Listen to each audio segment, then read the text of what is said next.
আমরা introduction to data science এই কোর্সে উইক 2.5 লেসন 2টা এই মুহূর্তে কভার করছি। এই টপিকটা মেইনলি হচ্ছে ডেটা অ্যাকুইজিশন এবং ওয়েব স্ক্র্যাপিং লজিক এটার উপর বেস করে তৈরি করা।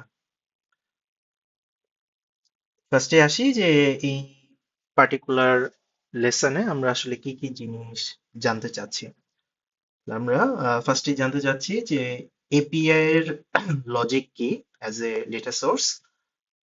আমরা জানতে চাচ্ছি ওয়েব স্ক্র্যাপিং এবং ওয়েব ক্রলিং এর মধ্যে ডিফারেন্সটা কি, এবং ডেটা অ্যাকুইজিশন করার ক্ষেত্রে এথিক্যাল এবং লিগ্যাল বাউন্ডারি গুলো কি। তো ফার্স্টে আসি যে আমরা আসলে কিভাবে ডাটা অবটেইন করি। আগের লেসনে আমরা ওএসি এমএন নামে একটা ফ্রেমওয়ার্ক সম্পর্কে পড়েছি, এবং এটার ফার্স্ট যে পার্টটা এটাই হচ্ছে অবটেইন, মানে ডেটা আমরা আসলে কিভাবে গ্যাদার করব। তাহলে ইউজুয়ালি আমরা আসলে ডেটা সায়েন্স টাস্কের ক্ষেত্রে সরাসরি আমাদেরকে সুন্দর সিএসভি ফাইল দিয়ে দেওয়া হয় না।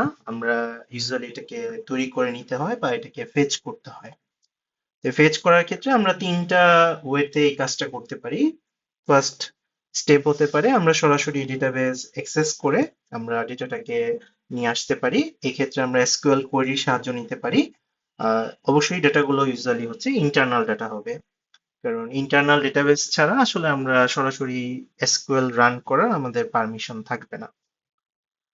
তাহলে ডেটা অবটেইন করার একটা ওয়ে হতে পারে আমরা আমাদের ইন্টারনাল যে ডেটাবেস আছে সেই ডেটাবেস এসকিউএল কোয়েরি করার মাধ্যমে সরাসরি ডেটাটা আমরা নিয়ে আসতে পারি। সেকেন্ড ওয়ে হতে পারে আমরা এপিআই কলের মাধ্যমে কোনো একটা সার্ভারের কাছে স্ট্রাকচার রিকোয়েস্ট পাঠাবো। ইউজুয়ালি এক্সটার্নাল ডাটার ক্ষেত্রে আমরা এই কাজগুলো করে থাকি। যেমন ধরো তুমি কোনো একটা পার্টিকুলার এরিয়ার এই মুহূর্তে ওয়েদার কি সেটা জানতে চাচ্ছো, তাহলে তুমি সার্ভারের কাছে এপিআই রিকোয়েস্ট করবা। সে তোমাকে রেসপন্স হিসেবে একটা জেসন ডাটা প্রোভাইড করবে। এটা হতে পারে আমাদের সেকেন্ড ওয়ে। ইউজুয়ালি এক্সটার্নাল ডাটার ক্ষেত্রে আমরা এপিআই কল করার মাধ্যমে ডাটাটাকে অবটেইন করে থাকি। থার্ড ওয়ে হচ্ছে যদি আমাদের আসলে এপিআই এক্সিস্ট না করে, তাহলে যখন আসলে এপিআই এক্সিস্ট করবে না তখন আমরা যেটা করে থাকি আমরা ওই পার্টিকুলার ওয়েবসাইটের এইচটিএমএল থেকে ওয়েব স্ক্র্যাপিং এর মাধ্যমে চাইলে ডেটাটাকে অবটেইন করতে পারি। তাহলে আমরা যদি সামারি করি, ডেটা অবটেইন করার আমাদের তিনটা ওয়ে আছে, কমন ওয়ে। একটা হচ্ছে আমরা সরাসরি ডেটাবেসে এসকিউএল কোয়েরি রান করার মাধ্যমে অবটেইন করতে পারি। আমরা কোনো একটা সার্ভারের কাছে এপিআই রিকোয়েস্টের মাধ্যমে ডাটা অবটেইন করতে পারি। আর যখন আসলে আমাদের কাছে এপিআই অ্যাভেলেবল থাকবে না, তখন আমরা চাইলে ওই ওয়েবসাইটের এইচটিএমএল কে ওয়েব স্ক্র্যাপিং এর মাধ্যমেও আমরা আসলে ডেটা অবটেইন করতে পারি। যেমন পাইথনে ওয়েব স্ক্র্যাপিং এর কিছু আসলে ওয়েল ডেভেলপড লাইব্রেরি আছে, যেমন বিউটিফুল সুপ নামে একটা লাইব্রেরি আছে। আহ, খুবই কমন একটা লাইব্রেরি, যেটা দিয়ে আমরা চাইলে হচ্ছে এইচটিএমএল থেকে ডাটা ওয়েব স্ক্র্যাপিং এর মাধ্যমে অ্যাকোয়ার করতে পারি। এখন আসি যে আসলে একটা এপিআই কিভাবে কাজ করে, বা আমি যখন একটা রিকোয়েস্ট এপিআই এর কাছে পাঠাই সে আসলে রিকোয়েস্টে কিভাবে প্রসেস করে। তাহলে আমাদের ডাটা সায়েন্স অ্যাপ্লিকেশন থেকে আমরা গেট বা পোস্ট রিকোয়েস্টের মাধ্যমে, যেহেতু আমরা আসলে ডাটা চাচ্ছি আমরা গেট রিকোয়েস্টই করব, এইচটিটিপি গেট রিকোয়েস্টের মাধ্যমে এপিআই এন্ড পয়েন্টের কাছে ডেটা রিকোয়েস্ট করতে পারি। এই এপিআই এন্ড পয়েন্ট যেটা করবে যে ইন্টারনাল যে ডেটাবেসটা আছে সেখানে সে এসকিউএল কোয়েরি বা আদার্স কোনো কোয়েরি করে সে ডেটাটা সার্চ করবে। ফাইনালি ডেটাবেস থেকে ডেটাটা এপিআই এন্ড পয়েন্টের কাছে প্রোভাইড করা হবে। নিচে এটা দিয়ে বোঝানো হচ্ছে। এবং এপিআই এন্ড পয়েন্ট আমাদের যে ডেটাটা এইমাত্র সে রিসিভ করলো এটাকে জেসন ফরম্যাটে কনভার্ট করে ফাইনালি আমার অ্যাপ্লিকেশনের কাছে রিটার্ন করবে। তাহলে আমার অ্যাপ্লিকেশন আসলে সরাসরি ডেটাবেসের অ্যাক্সেস করতেছে না, সেই এপিআই এন্ড পয়েন্টের কাছে রিকোয়েস্ট করতেছে। এপিআই এন্ড পয়েন্ট তার হয়ে ডেটাবেসে কোয়েরি চালিয়ে সেই ডেটাটা রিট্রিভ করে নিয়ে আসতেছে। Finally API end point Jason ফরম্যাটে আমাকে আউটপুট বা রেজাল্টটা ফরওয়ার্ড করতেছে। এপিআই ইউজার ক্ষেত্রে এখানে দুইটা পয়েন্ট গুরুত্বপূর্ণ। ফার্স্ট অফ অল, এখানে একটা কন্ট্রাক্ট থাকে। এই কন্ট্রাক্টটা আসলে ডিফাইন করতেছে যে তুমি এপিআই এর কাছে কি জিনিস চাইতে পারো, মানে কি ডাটা তার কাছে রিকোয়েস্ট করতে পারো, এবং এই ডাটাটা সে কিভাবে প্রোভাইড করবে। এটা একটা কন্ট্রাক্ট থাকবে। এটা কাইন্ড অফ হচ্ছে একটা ভার্চুয়াল কন্ট্রাক্ট আমরা ধরতে পারি।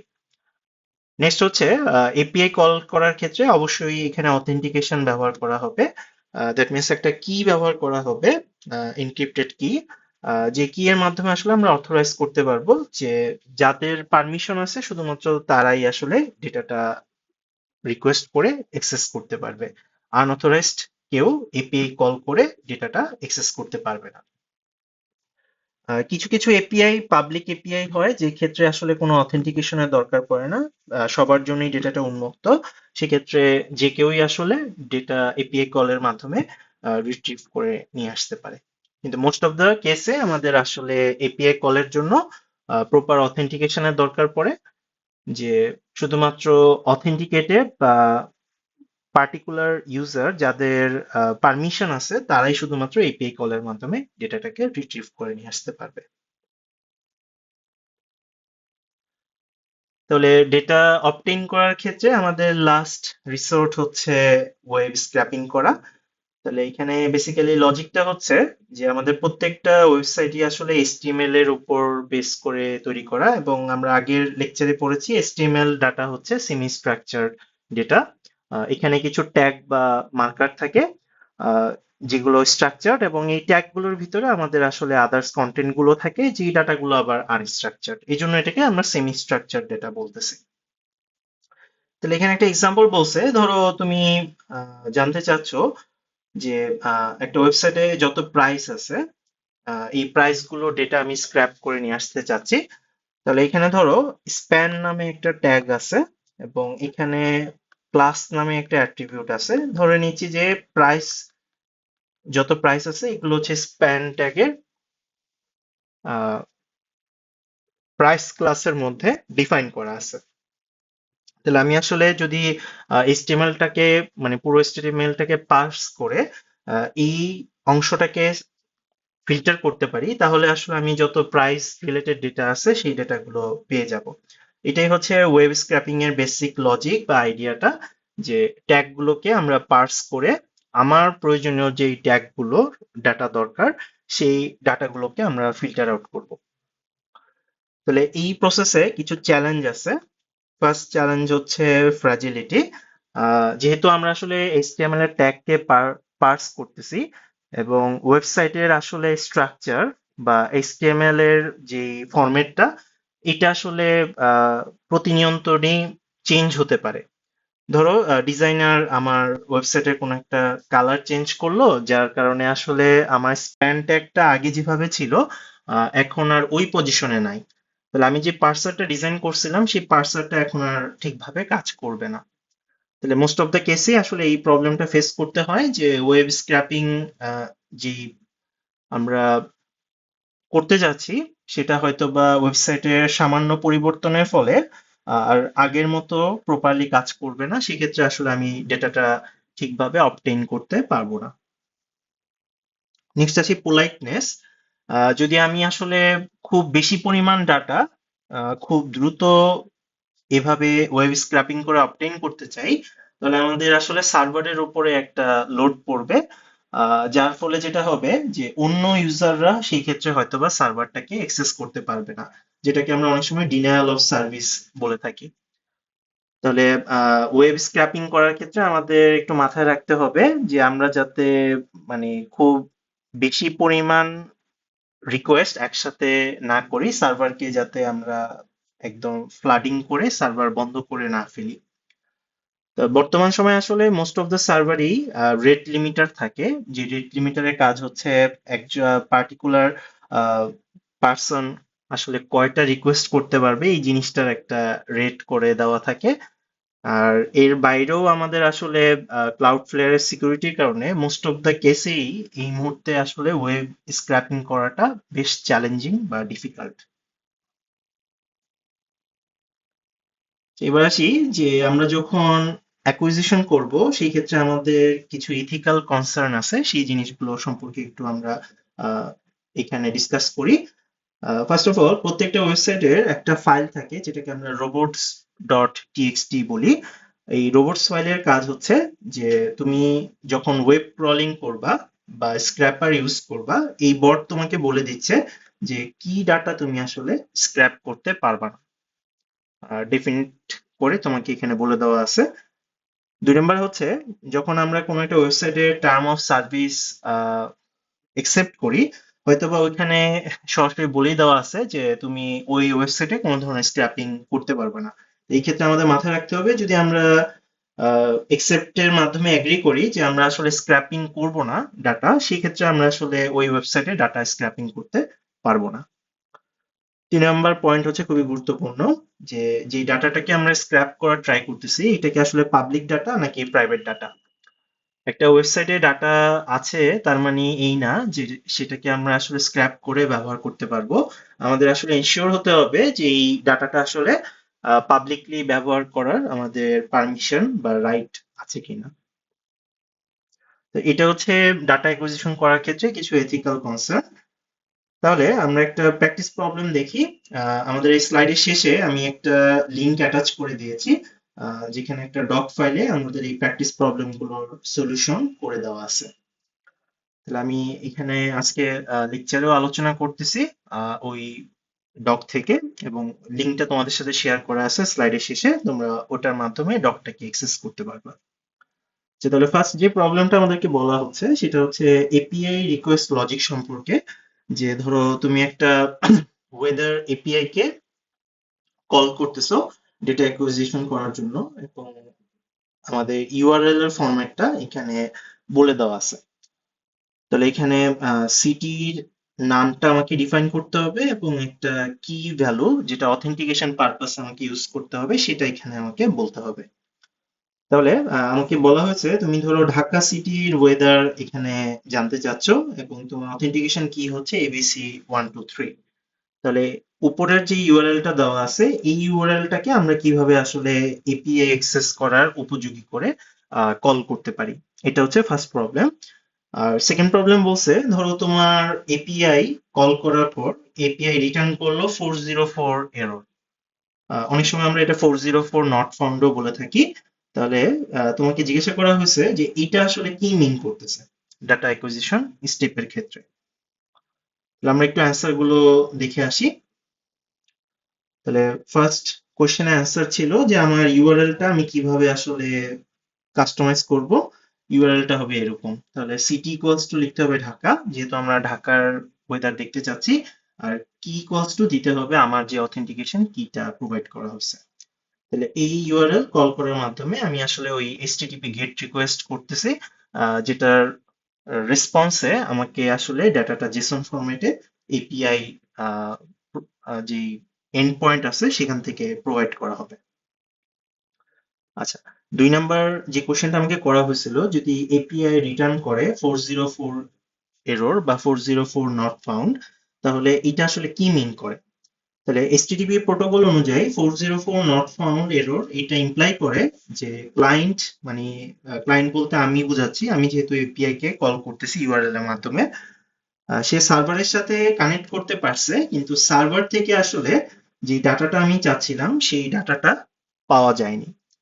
তাহলে এখানে ডাটা অ্যাকুইজিশনের ক্ষেত্রে এটা মিন করতে পারে আমি যে এন্ড পয়েন্টে ইউআরএলটা প্রোভাইড করছি, যেমন উপরে যে ইউআরএলটা আমরা দেখতে পাচ্ছি এরকম একটা ইউআরএল, এই ইউআরএলটা ইনকারেক্ট, মানে কারেক্টলি আমরা প্রোভাইড করতে পারিনি এপিআই কল করার জন্য।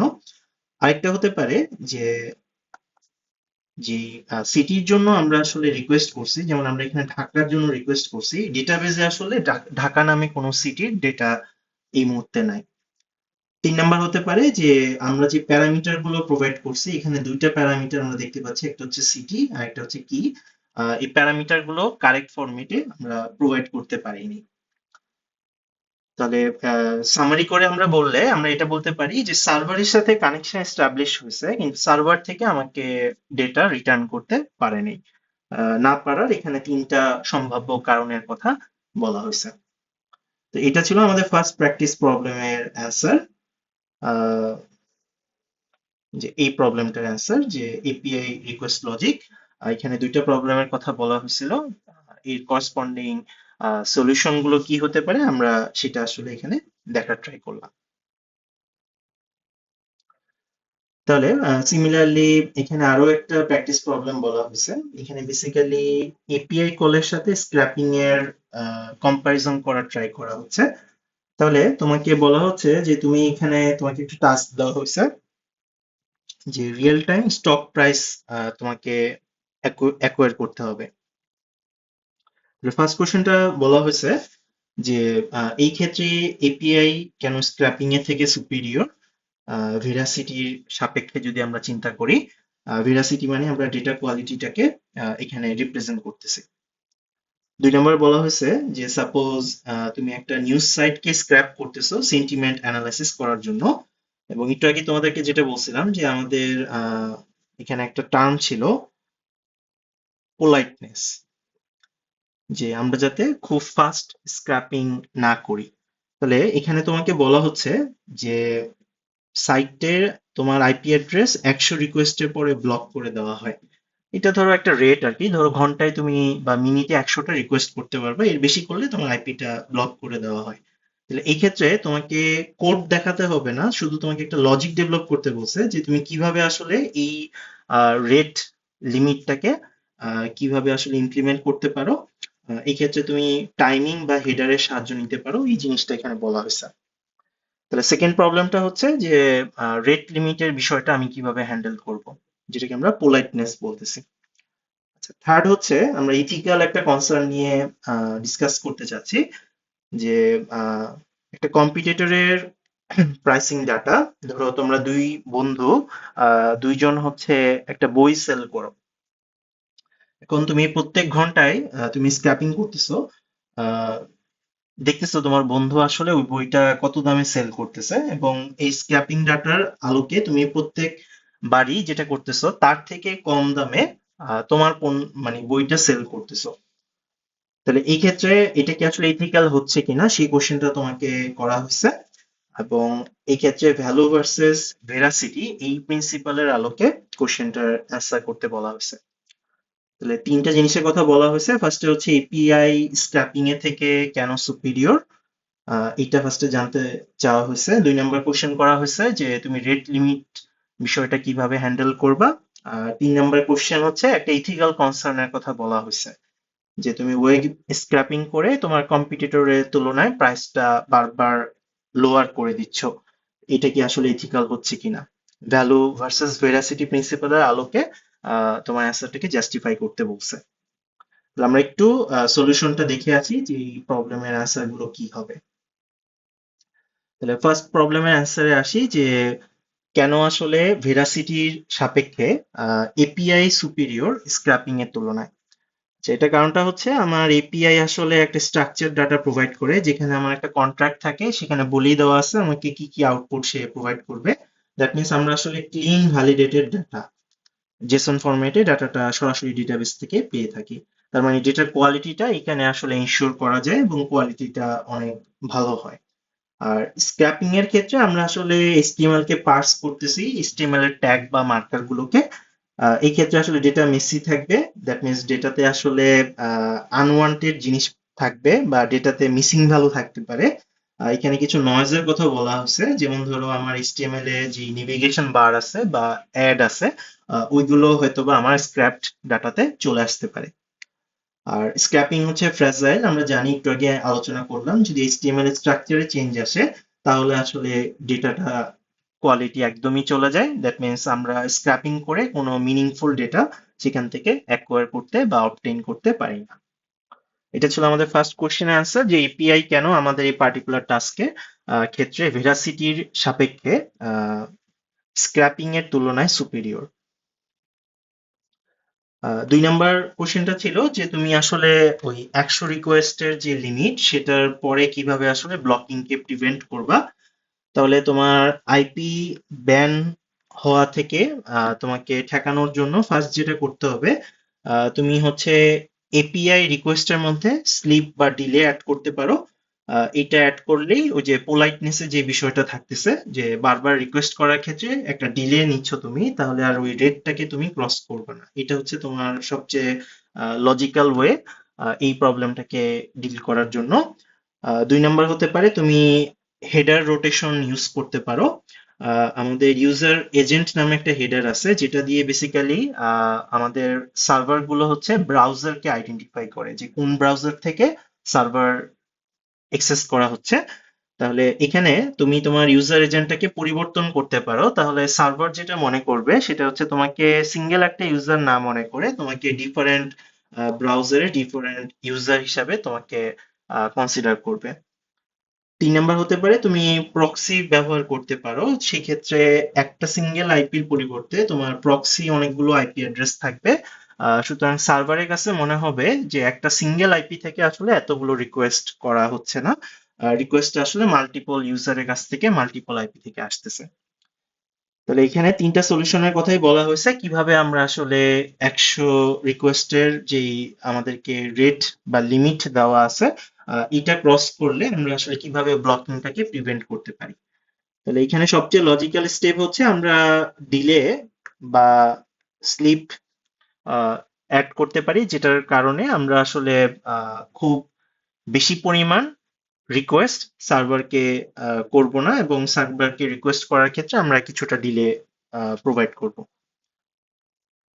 আচ্ছা, 3 নাম্বার যে কোশ্চেনটা ছিল, একটা এথিক্যাল কনসার্ন তোমাকে বলা হয়েছে যে তুমি প্রত্যেক ঘন্টায় তোমার কম্পিটিটরের ডাটা স্ক্র্যাপ করে নিয়ে আসলা, এবং তুমি ওই কম্পিটিটরের প্রাইসের তুলনায় তোমার প্রাইসটাকে লোয়ার করে দিলা। তাহলে এটা অ্যান্সার হচ্ছে এটা আসলে জেনারেলি এথিক্যাল না। আচ্ছা, এখন ভ্যালু ভার্সেস ভেরাসিটির আলোকে আমরা যদি এটাকে চিন্তা করি, যে এটা তোমাকে ভ্যালু প্রোভাইড করতেছে যেহেতু আসলে তোমার লাভটা অনেক বেশি হচ্ছে, আহ, কিন্তু এটা আসলে তুমি এথিক্যাল প্রিন্সিপালটাকে ভায়োলেট করতেছো, কারণ তুমি আসলে মার্কেট প্লেসে আনফেয়ার একটা অ্যাডভান্টেজ নিচ্ছ, এবং এই ক্ষেত্রে তুমি আসলে এগ্রেসিভ সার্ভেলেন্স করতেছো, যেহেতু প্রত্যেক ঘন্টায় তুমি ডাটা স্ক্র্যাপ করে দেখতেছো তোমার কম্পিটিটর কি দামে আসলে পণ্যটা সেল করতেছে। তাহলে এটা আসলে তোমার এথিক্যাল হচ্ছে না আর কি, এক কথায় বললে। আচ্ছা, তাহলে এটা আরো একটা প্রবলেম হতে পারে, এটা লিগ্যাল প্রবলেমও হতে পারে, যেহেতু হয়তোবা তোমার কম্পিটিটরের টার্ম অফ সার্ভিস বা তার যে রোবট ডট টিএক্সটি আছে, আহ, এই ফাইলের ভায়োলেশন তুমি হয়তোবা করছো, এবং যেহেতু হাই ফ্রিকোয়েন্সি স্ক্র্যাপিং করতেছো, এটা কাইন্ড অফ তার সার্ভারে ডিনায়াল অফ সার্ভিস অ্যাটাক এটার মতো কাজ করতেছে। দ্যাট মিনস তোমার কম্পিটিটরের ওয়েবসাইটে যারা ভ্যালিড কাস্টমার বা ভ্যালিড ইউজার, তারা হয়তোবা ওই মুহূর্তে সার্ভিসটাকে অ্যাক্সেস করতে পারছে না, যেটা তোমার কম্পিটিটরের সার্ভার ফিজে মানি বা কস্ট হিসাবে কাউন্ট হচ্ছে।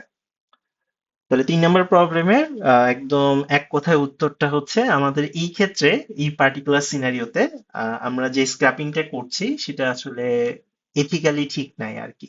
যদিও এটা আমাকে আসলে একটা আনফেয়ার অ্যাডভান্টেজ প্রোভাইড করতেছে আমার কম্পিটিটরের এগেনস্টে, কিন্তু যেহেতু এটা আসলে এথিক্যালি ঠিক না, আমরা এটা আসলে ইউজ না করারই চেষ্টা করব।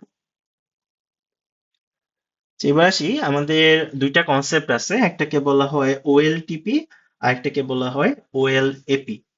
তাহলে ওএলটিপিটা হচ্ছে অনলাইন ট্রানজেকশন প্রসেসিং।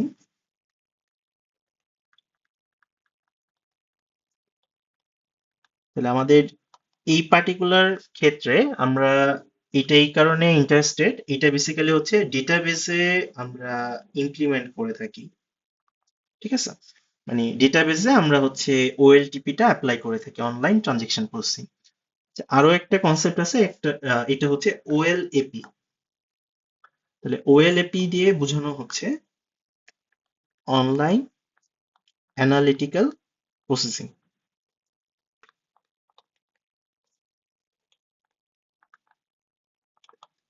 তাহলে ওএলটিপি যেরকম আমরা ডেটাবেসের উপর অ্যাপ্লাই করে থাকি, ওএলএপি বা অনলাইন অ্যানালিটিক্যাল প্রসেসিংটা বেসিক্যালি হচ্ছে ডেটা ওয়্যার হাউসের উপরে অ্যাপ্লাই করা হয়ে থাকে। তাহলে এই দুইটা জিনিসের ডিফারেন্সটা কি, এখানে ওই জিনিসটা কম্পারিজন করা হয়েছে। আমরা একটু এক নজরে দেখি। ফার্স্ট অফ অল হচ্ছে পারপাস, যে কখন আমরা ওএলটিপি ইউজ করব, কখন ওএলএপি ইউজ করব। তাহলে ওএলটিপিটা ডাটাবেজের উপরে অ্যাপ্লাই হচ্ছে, আর ওএলএপিটা ডাটা ওয়্যার হাউসের উপরে অ্যাপ্লাই হচ্ছে।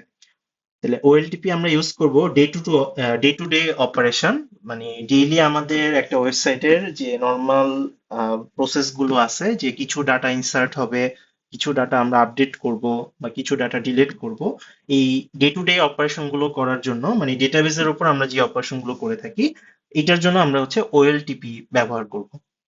আর ডিসিশন মেকিং বা অ্যানালাইসিস, দ্যাট মিনস যেটার মাধ্যমে আমরা ডেটা থেকে নলেজ বা ইনসাইট জেনারেট করতেছি, এই সব ক্ষেত্রে আমরা হচ্ছে ডেটা ওয়্যার হাউসের উপরে ওএলএপি অ্যাপ্লাই করব, অনলাইন অ্যানালিটিক্যাল প্রসেসিং। আচ্ছা, তাহলে এখন আসি যে ডেটাগুলো কিভাবে থাকবে। ডেটাবেসে নর্মালি ডেটাগুলো নর্মালাইজড অবস্থায় থাকে। আমরা জানি যে ডেটাবেসে আমরা নর্মালাইজেশন ব্যবহার করি ডেটাবেসে ডাটা স্টোর করার ক্ষেত্রে। কিছু প্রবলেম অ্যারাইজ করে, সেই প্রবলেমগুলোকে আমরা মিটিগেট করার জন্য বা অ্যাভয়েড করার জন্য। যেমন ডেটা রিডান্ডেন্সি একটা প্রবলেম হতে পারে, ডেটা ইনকনসিস্টেন্সি একটা প্রবলেম হতে পারে। এই জিনিসগুলোকে আমরা মিটিগেট বা অ্যাভয়েড করার জন্য আমরা ইউজুয়ালি হচ্ছে নর্মালাইজড ডাটা ব্যবহার করি। এবং এই ক্ষেত্রে ওএলটিপি যে ডাটাগুলো নিয়ে কাজ করে, সেই ডাটাগুলো হবে একদমই কারেন্ট।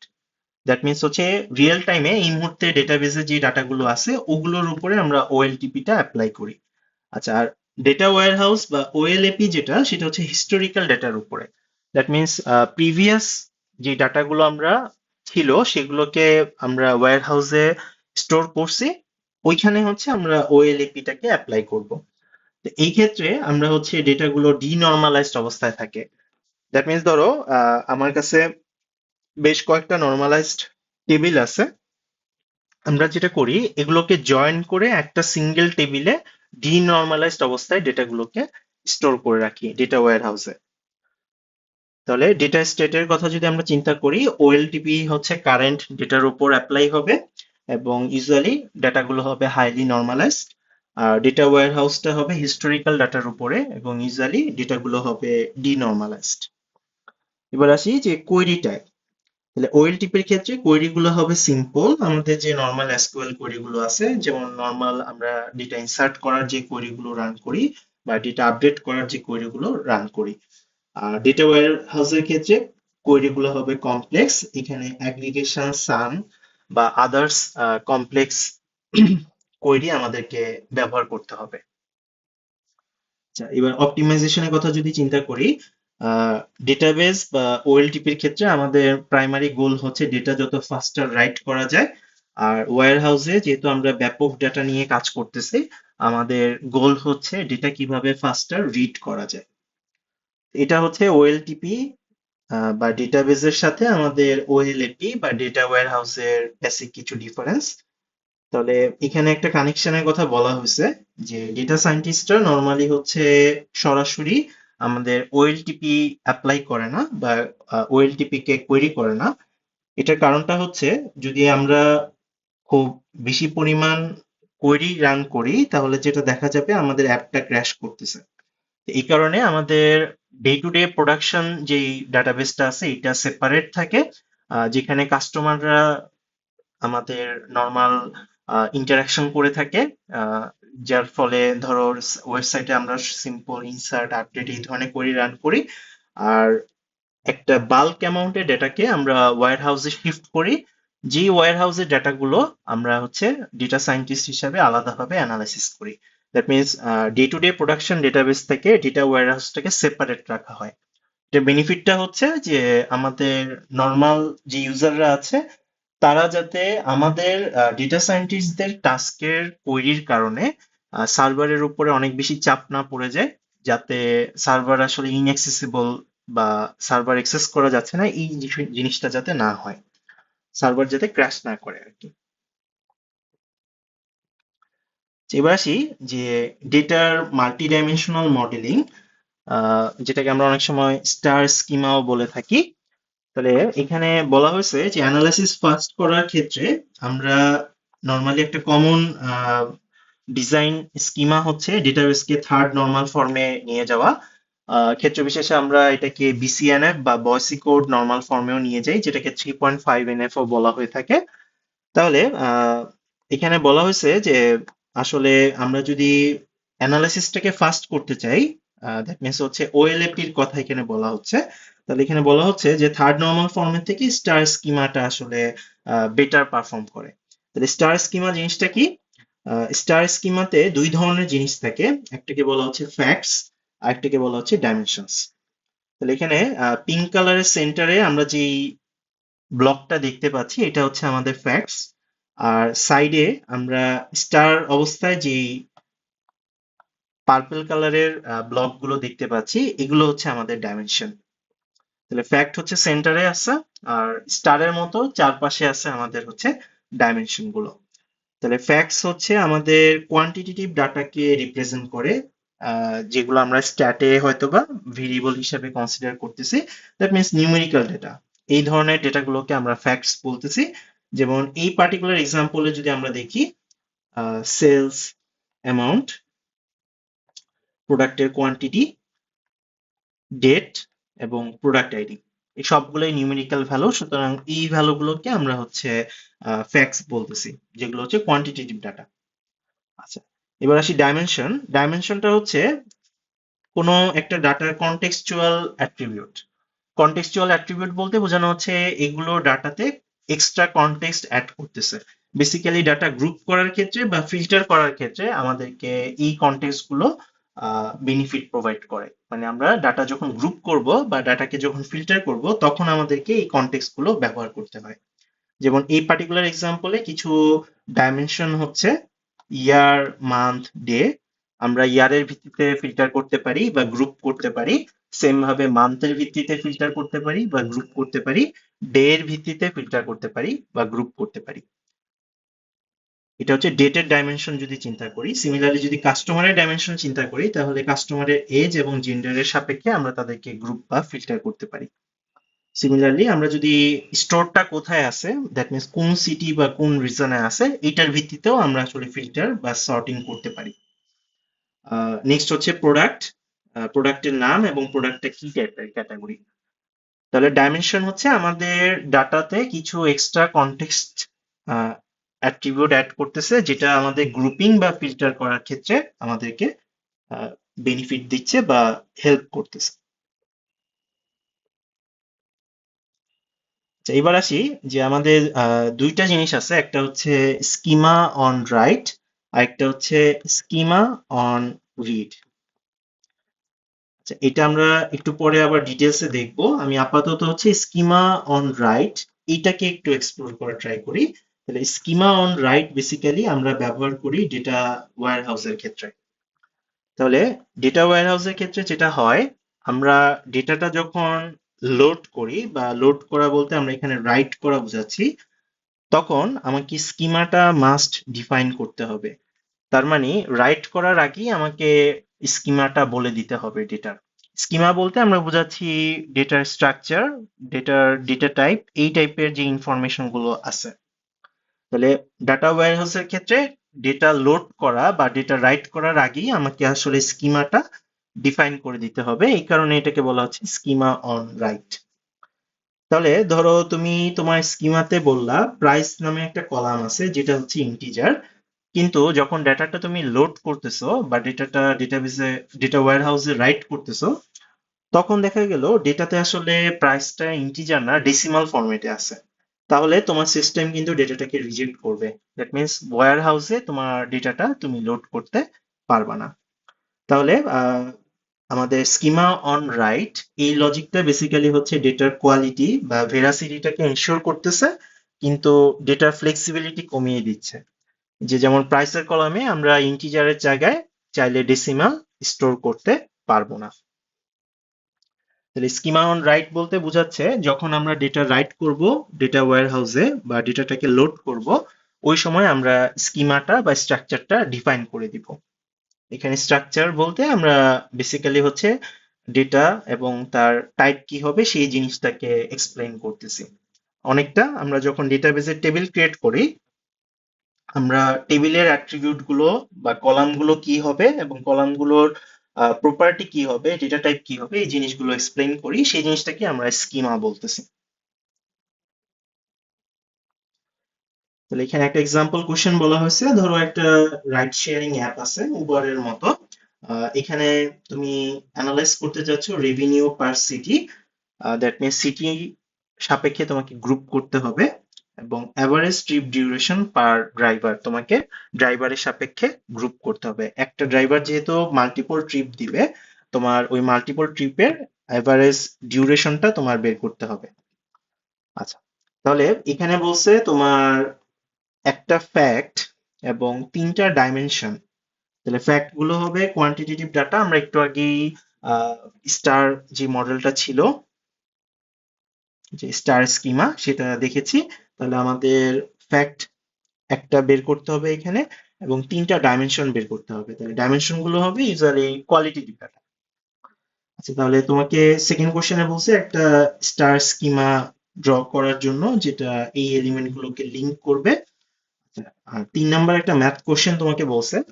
কোশ্চেনটা হচ্ছে এরকম, যে ফ্যাক্ট টেবিলে ১ মিলিয়ন রোজ আছে, দ্যাট মিনস কোয়ান্টিটেটিভ ডাটা আছে, এবং সিটি ডাইমেনশনে ১০টা রো আছে, তার মানে ১০টা সিটির ডাটা নিয়ে তুমি এখানে আসলে কাজ করতেছো। তাহলে এখানে বলছে যে এক্সপ্লেইন করার জন্য কেন জয়নিং করা মোর এফিসিয়েন্ট হবে দেন একটা সিঙ্গেল টেবিলে তুমি ১ মিলিয়ন রো রাখলা, যেখানে সিটি নেম গুলো স্ট্রিং আকারে রাখা হয়েছে। মানে বেসিক্যালি যেটা বোঝানো হয়েছে যে একটা টেবিলে তোমার সিটি কলামটা ফরেন কি হিসাবে থাকবে, দ্যাট মিনস সিটি টেবিলে আবার ডাটাটা এরকম থাকবে। ফরেন কি এর কনসেপ্ট আশা করি তোমরা জানো। ধরো ঢাকা, চিটাগাং, রাজশাহী, এরকম সিটিগুলোর নাম আছে, তাহলে এগুলোর এগেনস্টে কিছু ইন্টিজার আইডি থাকে, যেটা আমরা ফরেন কি হিসাবে এই ফ্যাক্টস এর টেবিলে স্টোর করে রাখবো। তাহলে তোমাকে জিজ্ঞাসা করতেছে যে এইভাবে দুইটা টেবিলকে জয়েন করাটা মোর এফিসিয়েন্ট হবে রাদার দেন তুমি যদি সরাসরি টেবিলের মধ্যে সিটির ভ্যালুগুলোকে স্টোর করে রাখো। ধরো সরাসরি তুমি এখানে স্ট্রিং ভ্যালু ঢাকা, চিটাগাং, এরকম ভ্যালুগুলোকে স্টোর করে রাখতেছো, রাজশাহী এরকম। এটা কেন, এই জিনিসটা তোমার কাছে ৩ নাম্বার কোশ্চেনে জানতে চাওয়া হয়েছে। একটু মাথায় রাখবা এখানে আমাদের ফ্যাক্টস এর সংখ্যাটা অনেক হাই, মানে ১ মিলিয়ন রো আছে আমার ওই টেবিলে, ফ্যাক্টস এর টেবিলে ১ মিলিয়ন ডাটা আছে। এটা একটু আমাকে মাথায় রাখতে হবে আর কি। তাহলে আমরা একটু দেখে আসি যে অ্যান্সার গুলো কি হবে। তাহলে ফার্স্টে আসি যে আমাদের রাইড শেয়ারিং অ্যাপস এর সাপেক্ষে আমাদের ফ্যাক্টস হতে পারে ট্রিপ কস্ট অথবা ট্রিপের ডিউরেশন। এটা মিনিটে হতে পারে, ঘন্টায় হতে পারে। এখানে আমি অর দিয়ে লিখছি এই কারণে আমাকে একটাই মাত্র ফ্যাক্ট বের করতে বলছে। এখানে আসলে মাল্টিপল ফ্যাক্ট আমার কাছে আছে, আমি চাইলে দুইটার যে কোনোটাই চুজ করতে পারি। আর ডাইমেনশনের ক্ষেত্রে আমাকে ৩টা ডাইমেনশন চুজ করতে বলছে। তাহলে একটা ডাইমেনশন হতে পারে আমার ড্রাইভার, একটা ডাইমেনশন হতে পারে আমার সিটি, আরেকটা ডাইমেনশন হতে পারে আমার ডেট। ঠিক আছে? তাহলে আরেকটা ডাইমেনশন হতে পারে কে আসলে ডাটাটা, মানে আমাদের শেয়ারিং, রাইড শেয়ারিং যে অ্যাপটা আছে, কে আসলে আমরা রাইড করতেছি আর কি, মানে কাস্টমারের সাপেক্ষে আমরা চিন্তা করতে পারি। এইগুলো হতে পারে আমাদের পসিবল ডাইমেনশন। আর স্টার স্কিমাটা আমি এখানে ড্র করি নাই, জাস্ট আমি এখানে বলে দিছি আর কি স্টার স্কিমাটা তোমরা কিভাবে রিলেট করতে পারো। আমরা আগের স্লাইডে যেহেতু একটা এক্সাম্পল দেখছি অলরেডি স্টার স্কিমাটা কিভাবে আসলে লিংক করতে হয়, আমার কাছে মনে হয় না এটা খুব একটা জটিল কিছু হবে। তাহলে ফ্যাক্টটা অলরেডি তোমাদের বলা হয়েছে এবং ৩টা ডাইমেনশন আইডেন্টিফাই করা হয়েছে, তোমরা জাস্ট এভাবে লিংক করে দিবা। আচ্ছা, এবার ৩ নাম্বার কোশ্চেনটাতে আসি, যে জয়েন করাটা কেন মোর এফিসিয়েন্ট রাদার দেন আমরা একটা সিঙ্গেল টেবিলেই আসলে সিটি গুলোকে স্ট্রিং আকারে সেভ করে রাখবো। যেটার প্রথম কারণ হচ্ছে স্টোরেজ এফিসিয়েন্সি। যেমন হচ্ছে একটা স্ট্রিং, যেমন ধরো এখানে একটা সিটির নাম বলা হয়েছে, আমেরিকার একটা সিটি, সান ফ্রান্সিসকো। যেহেতু এটা ক্যারেক্টার টাইপের ডেটা, এখানে মনে হয় ১৩টার মতো ক্যারেক্টার আছে, তার মানে ১৩ বাইট তোমার জায়গা লাগবে এই স্ট্রিংটাকে আমাদের মেমোরিতে স্টোর করার জন্য। কিন্তু সেম জিনিসটাই আমরা যদি একটা ইন্টিজার ফরেন কি দিয়ে আমরা যদি ডিফাইন করি, বা ইন্টিজার আইডি দিয়ে ডিফাইন করি, ধরো 101, একটা ইন্টিজার নর্মালি হচ্ছে ৪ বাইট জায়গা ব্যবহার করে ডাটা স্টোর করার জন্য। তাহলে ১ মিলিয়ন ডাটা যখন আমরা রাখবো, তাহলে প্রত্যেক রোতে আমার আসলে 9 বাইটের মতো এক্সট্রা লাগতেছে, তাহলে আমি রাফলি ধরে নিই যে 10 বাইট করে এক্সট্রা লাগতেছে, তাহলে ওই 1 মিলিয়ন ডাটার সাথে কিন্তু এটা গুণ হবে। তাহলে এটা কিন্তু আসলে এখন ম্যাসিভ একটা স্টোরেজ অ্যামাউন্ট হয়ে যাচ্ছে। তো ওই কথাটাই বলছে, যদি আমরা আসলে স্ট্রিং এর পরিবর্তে ইন্টিজার আকারে বা ফরেন কি আকারে এটাকে আমরা ডিফাইন করি জয়েন করার জন্য আলাদা আলাদা টেবিলে, তাহলে আমরা আসলে একটা হিউজ অ্যামাউন্টের ডাটাকে সেভ করতে পারতেছি। এটা ক্ষেত্র বিশেষে মেগাবাইট বা গিগাবাইটও হতে পারে। আমার আসলে ফ্যাক্টর টেবিলে কত মিলিয়ন বা কত অ্যামাউন্টের ভলিউমের ডাটা আছে তার উপর ডিপেন্ড করবে। আচ্ছা, 2 নম্বর হচ্ছে প্রসেসিং স্পিড। আমরা এটা জানি যে একটা ইন্টিজার ইন্ডেক্সকে প্রসেস করা স্ট্রিং এর তুলনায় অনেক বেশি ফাস্টার, এবং ক্ষেত্র বিশেষে এখানে বি ট্রি বা আলাদা অপটিমাইজড ট্রি ব্যবহার করা যায়, যেটার মাধ্যমে আসলে ইন্ডেক্সিংটাকে আরো বেশি ফাস্টার করা যায়। যারা ডেটাবেস অপটিমাইজেশন নিয়ে পড়াশোনা করছো বা তোমাদের হয়তো বা ডেটাবেস কোর্সে এটা সম্পর্কে হালকা পাতলা ধারণা দিছে, আমরা চাইলে কিন্তু ইন্টিজার যে ইন্ডেক্সিংটা আছে এটাকে আরো বেশি অপটিমাইজ করতে পারি বি ট্রি বা এই ধরনের কনসেপ্টকে অ্যাপ্লাই করে। তাহলে স্ট্রিং প্রসেসিং করার ক্ষেত্রে আমার আসলে এই ইন্টিজার ইন্ডেক্সকে প্রসেস করাটা অনেক বেশি ফাস্টার হবে। এটা হচ্ছে আমাদের সেকেন্ড পয়েন্ট আর কি। এটা ছিল আমাদের এই প্র্যাকটিস কোশ্চেনটার অ্যান্সার, যে আমাদের ফ্যাক্ট এবং ডাইমেনশন গুলো কি হবে, স্টিয়ার স্কিমাটা আমরা কিভাবে ড্র করব, আর 3 নম্বর হচ্ছে যে আমাদের আসলে স্ট্রিং এর জায়গায় ইন্টিজার আকারে সেপারেট সেপারেট টেবিলে স্টোর করলে আমরা আসলে কি বেনিফিট পাই সেই জিনিসটা আমরা দেখার ট্রাই করলাম। আচ্ছা, সিমিলার আমরা আরো একটা প্রবলেম দেখি, প্র্যাকটিস প্রবলেম। এই ক্ষেত্রে প্রবলেমটা বলা হচ্ছে ব্ল্যাক ফ্রাইডে ক্র্যাশ। তাহলে ধরো তোমার একটা রিটেল কোম্পানি আছে, যেখানে তোমার ডেটা সায়েন্স যে সায়েন্টিস্টরা আছে তারা সরাসরি তোমার প্রোডাকশন এসকিউএল ডেটাবেস ব্যবহার করে তাদের রিপোর্টিং এর জন্য। দ্যাট মিন্স তুমি এখানে ওএলএপি বা ডেটা ওয়্যারহাউসের পরিবর্তে সরাসরি ডেটাবেস বা ওএলটিপি ব্যবহার করতেছো। তাহলে ব্ল্যাক ফ্রাইডে সেলের সময় তুমি এই কাজটা করছো। এখন এটা করার ফলে যেটা হয়েছে, তোমার ওয়েবসাইটটা ক্র্যাশ করছে। তাহলে 1 নম্বর পয়েন্ট বলছে যে অ্যানালাইজ করার জন্য যে তুমি ডেটা সায়েন্স অপারেশন হিসেবে হয়তোবা মিন বা স্ট্যান্ডার্ড ডেভিয়েশন এই ধরনের ক্যালকুলেশন ব্যবহার করতেছো কোন একটা প্রসেসে। তাহলে ধরো তোমার ডেটায় 1 মিলিয়ন রো আছে। এখন 1 মিলিয়ন রো এর উপরে যখন তুমি মিন বা স্ট্যান্ডার্ড ডেভিয়েশন ক্যালকুলেট করতে গেছো, তোমার ডাটাবেসটাতে ট্রানজেকশনাল লক হয়ে গেছে। দ্যাট মিনস ডেটাবেসটা লক করে দিছে। এই মুহূর্তে আর অন্য প্রসেস ডেটাবেসের উপরে রান করতে পারবা না। 2 নম্বর কোশ্চেন তোমাকে আস্ক করছে যে আমাদের যে 5B এর কনসেপ্ট আছে সেই 5B অনুযায়ী যে ডেটা ওয়্যারহাউস কেন বেটার আর্কিটেকচারাল চয়েস, ভেলোসিটি এবং ভলিউম এই জিনিস দুইটাকে কন্ট্রোল করার ক্ষেত্রে। আচ্ছা, 3 নম্বর বলছে যে data redundancy in a data warehouse. যেহেতু ওয়্যারহাউসে আমরা ডিনর্মালাইজড ডাটা রাখি, সেক্ষেত্রে স্টোরেজের পরিমাণটা বেশি থাকে, মানে ডেটা রিডান্ডেন্ট থাকে রেদার দেন আমাদের যে ডেটাবেস আছে যেখানে আমরা ডেটাগুলোকে নর্মালাইজড ওয়েতে রাখি। তাহলে তোমাকে জিজ্ঞাসা করছে যে এই ডেটা রিডান্ডেন্সিকে আমরা যদি কনসিডারেশনে রাখি স্টোরেজ এফিসিয়েন্সি মাথায় রেখে, তাহলে ডেটা ওয়্যারহাউসে আমার রিডান্ডেন্সির পরিমাণ বেশি, দ্যাট মিনস স্টোরেজ বেশি লাগতেছে। আর ডেটাবেসে আমাদের রিডান্ডেন্সি যেহেতু কম, দ্যাট মিনস আমাদের এখানে স্টোরেজটা এফিসিয়েন্ট বা কম লাগতেছে। তাহলে এখন তোমাকে জিজ্ঞাসা করছে যে তোমার কি আসলে এই ক্ষেত্রে ডেটা ওয়্যারহাউস ব্যবহার করাটা বেশি চিপ হবে নাকি ডেটাবেস ব্যবহার করাটা বেশি চিপ হবে অ্যাজ এ সিএস ইঞ্জিনিয়ার। তিনটা আমাদেরকে প্রবলেম এখানে আস্ক করছে, আমরা একটু ফাইন্ড আউট করি এই তিনটা প্রবলেমের সলিউশন আসলে কি হবে। প্রথমটায় আসি যে আমাদের 1 মিলিয়ন যে রো আছে এটার উপরে আমরা যদি মানে ওএলটিপি ডাটাবেসে সরাসরি যদি আমাদের মিন স্ট্যান্ডার্ড ডেভিয়েশন ক্যালকুলেট করতে চাই, তাহলে যেটা প্রবলেম হবে, মিন স্ট্যান্ডার্ড ডেভিয়েশন ক্যালকুলেট করার জন্য আমাদের সবগুলো মান এক্সেস করা লাগে। কারণ সব মানের ছাড়া এক্সেস না করে আমি আসলে মিন বা স্ট্যান্ডার্ড ডেভিয়েশন বের করতে পারি না। তাহলে আমাদের ডে টু ডে লাইফের নর্মাল অপারেশন মানে ইনসার্ট আপডেটের জন্য ইউজুয়ালি আমরা এই ওএলটিপি ডাটাবেসটা ইউজ করি।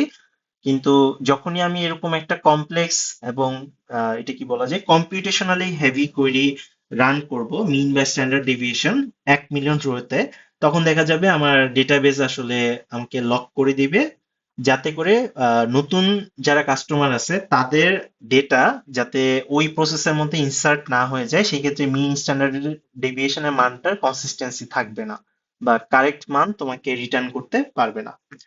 তাহলে এটা হচ্ছে ফার্স্ট প্রবলেমটা যেটা অ্যানালাইসিস করতে বলছিল।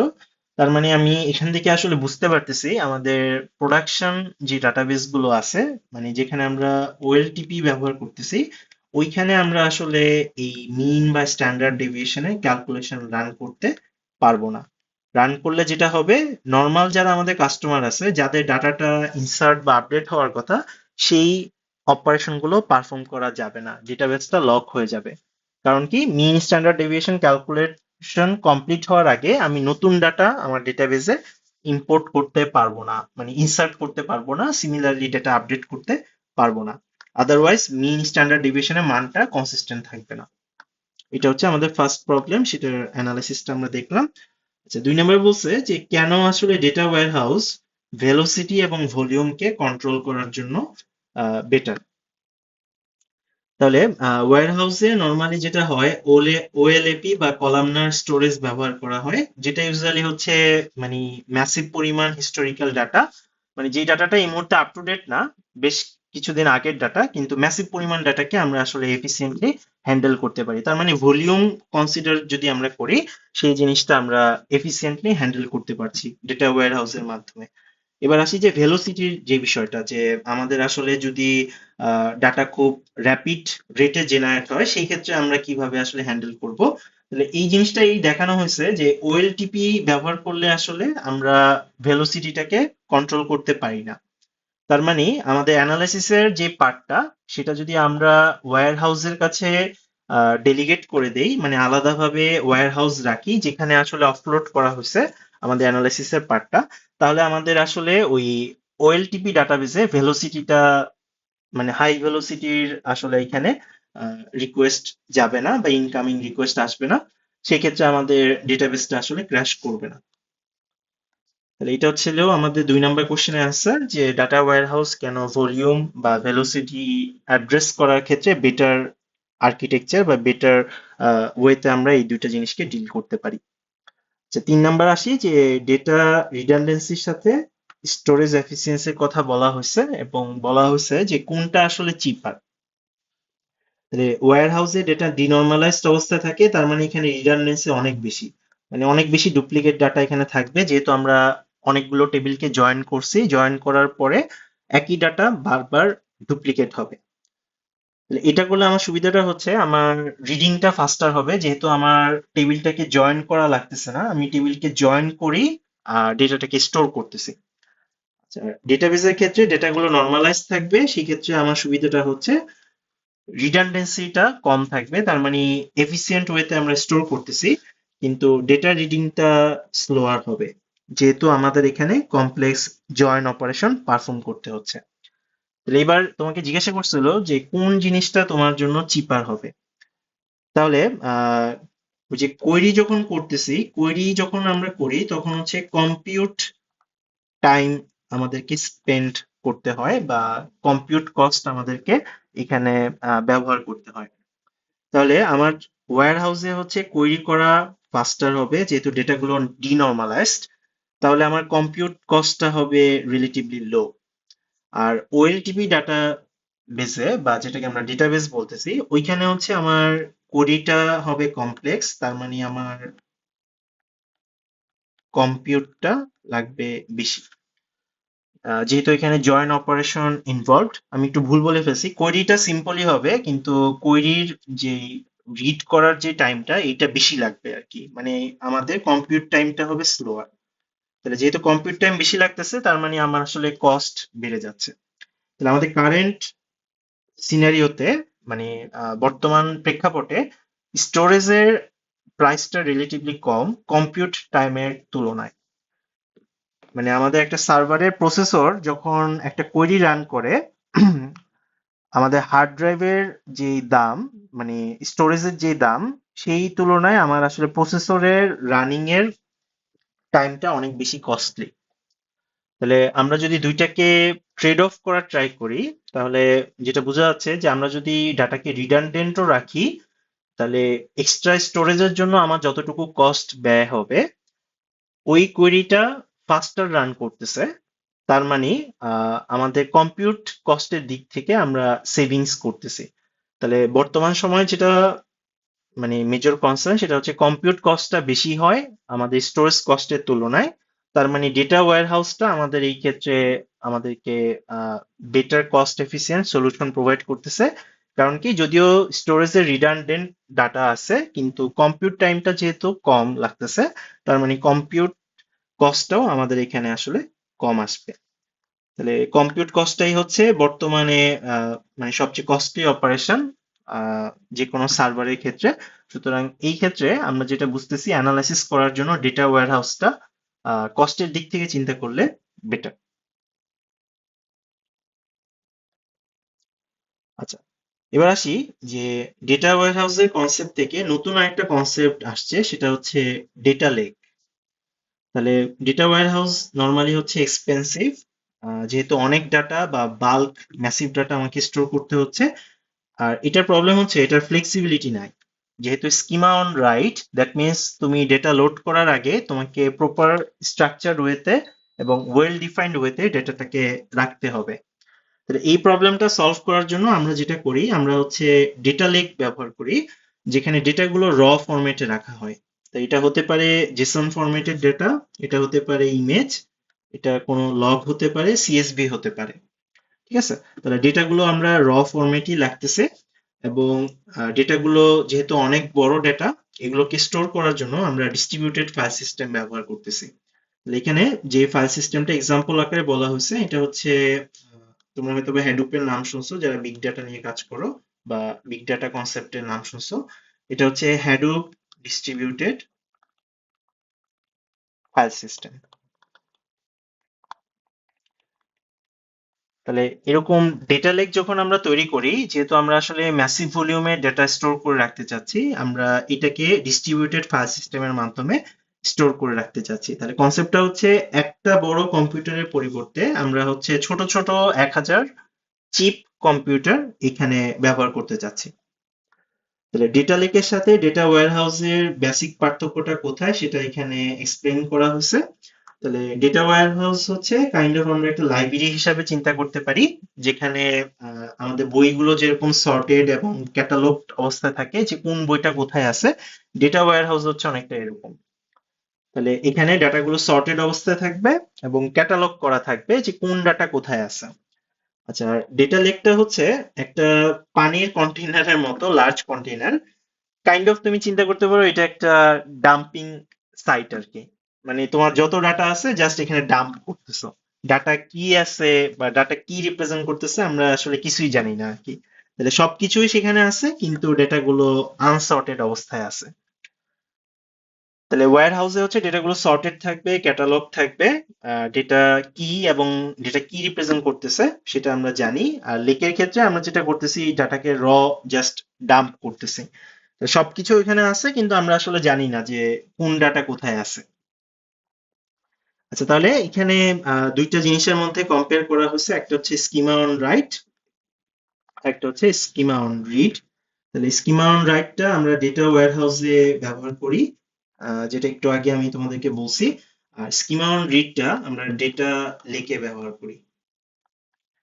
ফার্স্ট পয়েন্টে এখানে বলা হয়েছে যে স্কিমা অন রাইট হচ্ছে ডেটা ওয়্যার হাউসে ইউজ হচ্ছে, আর স্কিমা অন রিড হচ্ছে ডেটা লেকে ইউজ হচ্ছে।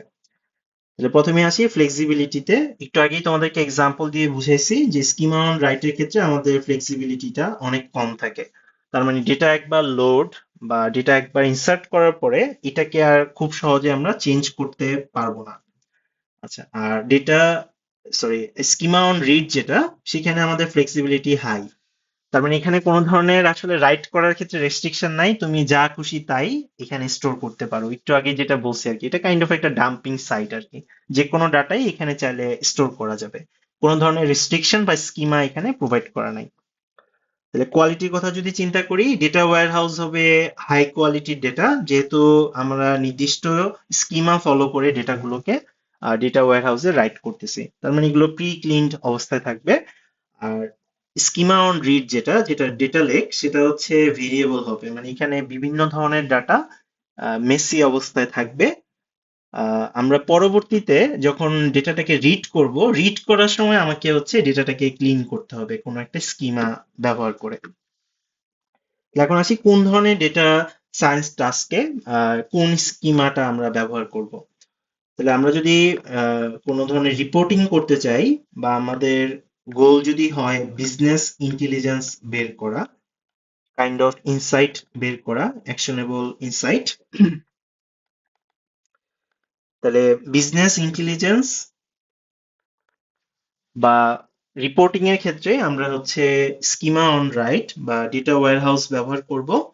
আর আমাদের গোল যদি হয় ডেটা এক্সপ্লোর করা বা মেশিন লার্নিং কোনো অ্যালগোরিদম ব্যবহার করা, সেই ক্ষেত্রে আমরা ডেটা লেক ইউজ করব, এবং আমাদের চয়েস অফ অ্যাকশন হবে স্কিমা অন রিড। তাহলে স্কিমা অন রিড এর লজিক হচ্ছে, আমরা যখন ডেটাকে অ্যানালাইসিস করার জন্য রিড করব, রিড করার সময় আমরা হচ্ছে স্কিমাটা ডিফাইন করব যে ডেটাটা আসলে কি। যখন আমরা ডেটাটাকে স্টোর করব মানে রাইট করব, তখন কোনো ধরনের রেস্ট্রিকশন নাই, যে কোনো কিছু আমরা স্টোর করতে পারবো। কিন্তু যখন আমরা অ্যানালাইসিসের জন্য রিড করব, রিড করার সময় আমাকে স্কিমাটা ডিফাইন করতে হবে। তাহলে এখানে একটা কনসেপচুয়াল কোশ্চেন বলছে যে তুমি ধরো ডিস্ট্রিবিউটেড স্টোরেজের লজিক তোমাকে এখানে এক্সপ্লেইন করা ট্রাই করা হয়েছে। যে ধরো তোমার কাছে একটা 10 টেরাবাইটের ফাইল আছে, কিন্তু তোমার কাছে যে বিগেস্ট হার্ড ড্রাইভ আছে এটা হচ্ছে 1 টেরাবাইট। তাহলে তুমি 10 টেরাবাইটের ফাইলটাকে কিভাবে স্টোর করবা 1 টেরাবাইটের হার্ড ড্রাইভে? তাহলে এখানে তিনটা স্টেপের কথা বলা আছে। ফার্স্ট স্টেপটা বা প্রসেসটা হচ্ছে পার্টিশনিং। তাহলে পার্টিশনিং এর কাজ হচ্ছে আমার ডেটাটাকে স্প্লিট করতে হবে। তাহলে 10 টেরাবাইট যেহেতু ফাইল, এবং আমার আহ, এটা কি বলে ম্যাক্সিমাম ক্যাপাসিটি হার্ড ডিস্ক হচ্ছে 1 টেরাবাইট, তার মানে এটাকে আমার আসলে 10টা ভাগে ভাগ করতে হবে, ঠিক আছে, 10 ব্লক। আচ্ছা, এবার ডিস্ট্রিবিউটেড স্টোরেজে আমরা যেটা করি, আমরা হচ্ছে রেপ্লিকেশন নামে একটা কনসেপ্ট আছে। এটা আমাদের এনশিওর করে যে একই ডাটা আসলে ডিফারেন্ট ডিফারেন্ট মেশিনের কাছে অ্যাভেলেবেল থাকবে। তাহলে আমরা যেটা করতে যাচ্ছি, প্রত্যেক ব্লককে, এই যে উপরের যে 10টা ব্লক, প্রত্যেক ব্লককে 3টা ডিফারেন্ট মেশিনে আমরা সেভ করে রাখতে চাচ্ছি। এটা হচ্ছে সেফটি পারপাসে। ধরো একটা মেশিনের ডাটা যদি আমরা লস করি, তাহলে আমাদের প্রবলেম নাই, আমরা অন্য মেশিন থেকে ডেটাগুলোকে রিট্রিভ করতে পারবো। 3 নাম্বার হচ্ছে আমাদেরকে একটা মেটা ডাটা মেনটেন করতে হবে। এটা ধরো একটা নেম নোড, যেটা ট্র্যাক রাখবে যে কোন মেশিনের কাছে আসলে কোন ব্লকের ডাটাটা আছে। যে 10টা ডাটা এবং 3টা করে মেশিনে রিপিট করা হয়েছে, তার মানে দ্যাট মিনস 30টা ব্লক আর কি স্টোর করা আছে। তাহলে 30টা ব্লক কোন মেশিনে কোন ব্লক স্টোর করা আছে, এই জিনিসটা আমাদের একটা মেটা ডাটার মাধ্যমে স্টোর রাখতে হবে। তাহলে এখন আসি, রেপ্লিকেশন করলে আমাদের আসলে বেনিফিটটা কি। বেনিফিটটা হচ্ছে আমাদের রিলায়েবিলিটি বেড়ে যাবে। ধরো একটা মেশিন ফেল করার প্রবাবিলিটি পি, যেহেতু এটা 0 থেকে 1-এর মধ্যে একটা ভ্যালু, তার মানে এটা কোন একটা ফ্র্যাকশনাল ভ্যালু হবে, ধরো 0.23। তাহলে যখন আমি এই জিনিসটা 3টা মেশিনে রেপ্লিকেট করব, তখন এটার প্রবাবিলিটিটা হয়ে যাবে, মানে ফেল করার প্রবাবিলিটিটা হয়ে যাবে পি কিউব। তাহলে আমি যখন একটা ফ্র্যাকশনকে কিউব করব, এই ভ্যালুটা কিন্তু আরো লোয়ার হয়ে যাচ্ছে, তার মানে ফেল করার যে প্রবাবিলিটিটা এটা আসলে কমে যাচ্ছে। এটা হচ্ছে রেপ্লিকেশন করার বেনিফিট। রেপ্লিকেশনটা আমরা ব্যবহার করি ডেটার রিলায়েবিলিটি বাড়ানোর জন্য, যাতে করে কোনো একটা মিসহ্যাপের কারণে আমাদের মেশিন যদি নষ্ট হয়ে যায়, আমরা যাতে ডেটাটা অন্য মেশিন থেকে রিট্রিভ করতে পারি বা ব্যবহার করতে পারি। তাহলে এখানে আমাদের একটা প্র্যাকটিস প্রবলেম দেওয়া হয়েছে, যেখানে তোমাকে 4 ধরনের ডেটা দেওয়া আছে। তোমাকে জিজ্ঞাসা করছে যে কোন ডাটাটা কোথায় স্টোর করাটা অ্যাপ্রোপ্রিয়েট হবে। আমরা কি ডেটা ওয়্যার হাউসে স্টোর করবো, নাকি ডেটা লেকে স্টোর করবো? আচ্ছা, এবার বলছে কোনো একটা লেক আইটেমকে পিক করার জন্য এই 4টা আইটেমের মধ্যে, এবং একটা স্কিমা ডিফাইন করার জন্য, যে যখন তুমি রিড মানে আমরা তো লেক মানে হচ্ছে স্কিমা অন রিড। তাহলে যখন আমরা ডাটাটা রিড করব আমাদের স্কিমাটা কি হবে, সেই জিনিসটা এখানে মানে এক্সাম্পল হিসাবে ডিফাইন করতে বলছে। তাহলে আমরা সলিউশনটা একটু দেখি যে এখানে আমাদের অ্যান্সারটা কেমন হবে। তাহলে ফার্স্ট ডেটাটা ছিল last years audited financial spreadsheet. তাহলে এটা আমি আসলে ওয়্যার হাউসে রাখবো। কেন রাখবো? কারণ আমার এখানে কোয়ালিটিটা মেনটেন করতে হবে, মানে ভেরাসিটিটা হাই হতে হবে এই কারণে। আচ্ছা, এবার আসি র সিসিটিভি ফুটেজ, মানে আনস্ট্রাকচার ডাটা রাখতেছি। ডাটাটার ভলিউম অনেক বেশি, তাহলে এটা আমি ডেটা লেকে রাখবো, যেহেতু আমার আসলে ডেটা লেকের ক্ষেত্রে কোনো ধরনের স্ট্রাকচার বা স্কিমা ডিফাইন করতে হয় না। নেক্সট আসি social media lives in Jason. এটাও আমি ডেটা লিখে রাখবো কারণ ডেটাটা আমার সেমি স্ট্রাকচারড এবং এটার ক্ষেত্রে ডেটার ভেলোসিটি বা ভলিউমটা বেশি। তাহলে ভেরাসিটি যখন বেশি লাগবে তখন ইউজুয়ালি আমরা ওয়্যার হাউস ইউজ করব, এবং ভলিউম বা ভেলোসিটি যখন বেশি হবে তখন আমরা আসলে ডেটা লেকটাকে বেশি প্রিফার করব। আচ্ছা, ফাইনালি এমপ্লয়ি পেরোল রেকর্ডস, এটার ক্ষেত্রে আমরা ওয়্যার হাউসকে প্রিফার করব, যেহেতু এটা স্ট্রাকচার টাইপের ডেটা লাগবে এবং এখানে একটা গুরুত্বপূর্ণ জিনিস হচ্ছে ট্রানজেকশনাল অ্যাকুরেসি হতে হবে। ট্রানজেকশনাল অ্যাকুরেসি বলতে বোঝাচ্ছে, ধরো তুমি ব্যাংকে একটা লেনদেন করতেছো, তাহলে এখানে দুইটা পার্টি আছে। একটা পার্টি হচ্ছে তোমার সেন্ডার আর একটা পার্টি হচ্ছে রিসিভার। এখন কোনো কারণে যদি এরকম হয় যে ট্রানজেকশনের মাঝখানে সেন্ডারের কাছ থেকে টাকা কেটে নিল কিন্তু রিসিভারের কাছে টাকাটা অ্যাড হলো না, তাহলে কিন্তু ডাটার কনসিস্টেন্সিটা নষ্ট হয়ে যাবে। ডেটাবেজে আমরা জিনিসটা পড়ছি আর কি, যে একটা ট্রানজেকশনে কিছু বেসিক প্রপার্টি থাকতে হয়। তাহলে এই ট্রানজেকশনাল একুরেসিটা মেনটেন করার জন্য ওয়্যার হাউসটা আমাকে মোর অ্যাপ্রোপ্রিয়েট সলিউশন প্রোভাইড করবে। এটা ছিল যে আমাদের যে চার ধরনের ডেটা আছে, কোন ধরনের ডেটা আমরা কোথায় স্টোর করব, কোনগুলোকে ওয়্যার হাউসে আমরা স্টোর করব এবং কোনগুলোকে আমরা ডেটা লেকে স্টোর করব। তাহলে এখানে বলছে যে কোনো একটা আইটেম পিক করার জন্য এবং এটার জন্য স্কিমা কি হবে সেটা ডিফাইন করার জন্য। তাহলে এখানে আমি এক্সাম্পল হিসেবে পিক করলাম হচ্ছে সোশ্যাল মিডিয়া লাইকস, যেটা আমাকে জেসন ফরম্যাটে ডেটা প্রোভাইড করতেছে। তাহলে আমার ডেটা লেকে ডেটাটা র জেসন ব্লব আকারে আছে। ব্লব মানে হচ্ছে বাইনারি লার্জ অবজেক্ট। মানে আমি সহজভাবে যদি বলি, এখানে জাস্ট আমরা বাইনারি ডাটা আকারে আমাদের জেসনটাকে স্টোর করে রাখছি। আচ্ছা, তাহলে এখন আমার জানতে হবে আমি আসলে কি রিপোর্ট করতে চাচ্ছি। ধরো আমি যদি রিপোর্ট করতে যাই প্রতি ঘন্টায় আমার কয়টা করে লাইক পড়তেছে কোনো একটা সোশ্যাল মিডিয়া পোস্টে বা কোনো একটা ফটোতে বা এই ধরনের কোনো কিছুতে। আচ্ছা, তাহলে আমার এখানে আসলে টাইম স্ট্যাম্প নামে কোনো ফিল্ড আছে কিনা সেটা আমাকে রিড করতে হবে, যেহেতু আমি প্রতি ঘন্টার লাইক জানতে চাচ্ছি।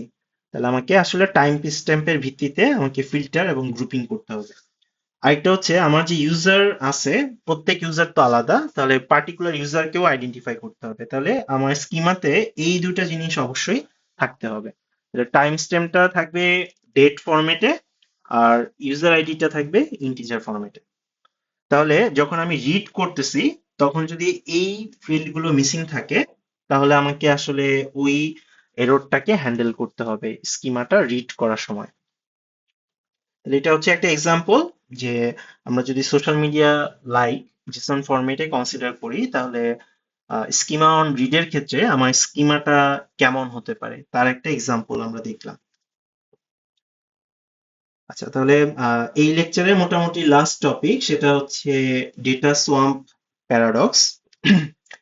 সোয়াম্প বলতে আমরা হচ্ছে জলাভূমি বুঝিয়ে থাকি। তাহলে ডেটা সোয়াম্প বলতে এখানে বোঝাচ্ছে, আমি মনে হয় সিনারিওটা এক্সপ্লেন করলে তখন জিনিসটা একটু ক্লিয়ারলি বোঝা যাবে। ধরো একটা কোম্পানি আগে ডেটা ওয়্যারহাউস ব্যবহার করতো, এখন তারা সেটা ইউজ করা বন্ধ করে দিল এবং সবকিছু ডেটা লেকে স্টোর করে রাখলো। তাহলে ডেটা লেকে কিন্তু সব আনস্ট্রাকচার্ড অবস্থায় আছে এবং কোনো ধরনের স্কিমা ডিফাইন করা নেই, যা খুশি তাই আমি আসলে এখানে দিয়ে দিতে পারতেছি। আচ্ছা, তাহলে 2 বছর পরে যেটা দেখা যাচ্ছে যে ওইখান থেকে কেউ কোনো কিছু ফিল্টার করে বের করতে পারছে না এবং ডেটা ফরম্যাট গুলো ইনকনসিস্টেন্ট হয়ে গেছে, মানে এক এক ডাটা এক এক ফরম্যাটে আছে। তাহলে এখানে ফার্স্ট যে কোশ্চেনটা তোমাকে বলছে যে অ্যানালাইজ করতে বলছে যে মেটা ডাটাটাই এখানে আসলে একটা ডিফারেন্স ক্রিয়েট করতেছে যে ডেটা লেক এবং ডেটা সোয়াম্পের মধ্যে। ডেটা সোয়াম্প মানে হচ্ছে ডেটা লেকের ডেটাটা আমাদের ইনকনসিস্টেন্ট হয়ে গেছে, যেখান থেকে আমরা আসলে কোনো কিছু বের করতে পারছি না, বা আমাদের এক একটা ডেটা এক এক ফরম্যাটে আছে। তাহলে লেকটাই যখন এরকম মানে আনঅর্গানাইজড এবং মেসি অবস্থায় আছে, তখন এটাকে আমরা বলতেছি ডেটা সোয়াম্প। মানে সহজভাবে আমরা বাংলায় যদি চিন্তা করি, এটা একটা মানে একটা গর্ত তৈরি হয়ে গেছে, যে গর্ত থেকে আসলে আমরা কোনো ডেটাকেই রিট্রিভ করতে পারছি না। তাহলে মেটা ডাটাটাই হচ্ছে এখানে মুখ্য ভূমিকা পালন করতেছে কোনো একটা ডেটা আমরা রিট্রিভ করার ক্ষেত্রে, বা ডেটাটা কি স্টোর করা আছে সেটা বোঝার ক্ষেত্রে।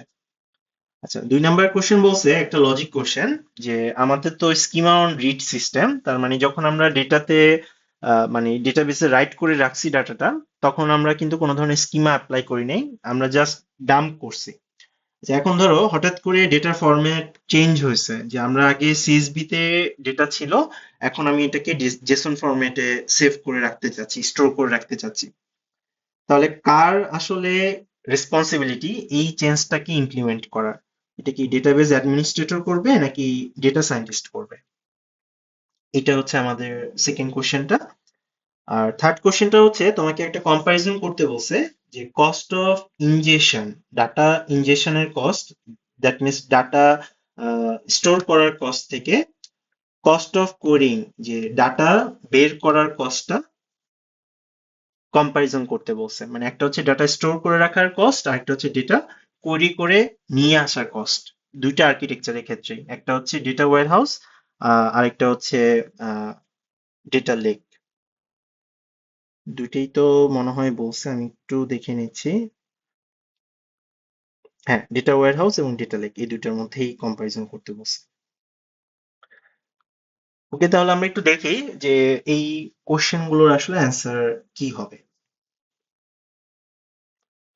ফার্স্টে আসি যে মেটা ডাটা কেন আসলে এখানে খুব গুরুত্বপূর্ণ একটা ডেটা লেককে ডেটা সোয়ার্ম থেকে ডিফারেন্সিয়েট করার জন্য। আচ্ছা, তাহলে আমাদের ডেটা লেকে আমরা হচ্ছে র ফাইল রেখে দিচ্ছি, যেখানে আমরা একটু আগে বলছিলাম যে ডেটাগুলো আমরা একটা ডিস্ট্রিবিউটেড ফাইল সিস্টেমের মধ্যে স্টোর করে রাখবো। তাহলে ওই মেটা ডাটাটাই আসলে আমাকে একটা লাইব্রেরি ক্যাটালগ প্রোভাইড করতেছে, যে ডাটাটা আসলে কোথায় আছে, এবং ডেটাটা কোথা থেকে আসছে, এবং কখন এটাকে আসলে অ্যাড করা হয়েছে। তাহলে এই মেটা ডাটা ছাড়া আমার ডেটাটা হয়ে যাবে একটা সোয়াম্প।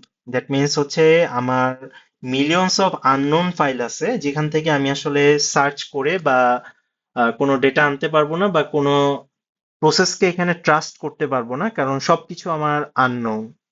ঠিক আছে?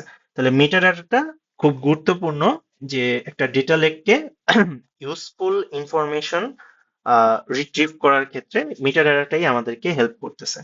তাহলে যখন ডেটা লেকে আমরা মেটা ডাটা থাকবে না বা মেটা ডাটা পাবো না, তখন আমরা সেটা হচ্ছে ডেটা সোয়াম্পে কনভার্ট হয়ে যাবে। দ্যাট মিনস এখানে সবকিছুই আমাদের আননোন, যেখান থেকে আসলে আমাদের ইম্পর্টেন্ট যে ইনফরমেশনটা সেটা ফিল্টার আউট করে নিয়ে আসাটা পসিবল না সার্চ করে।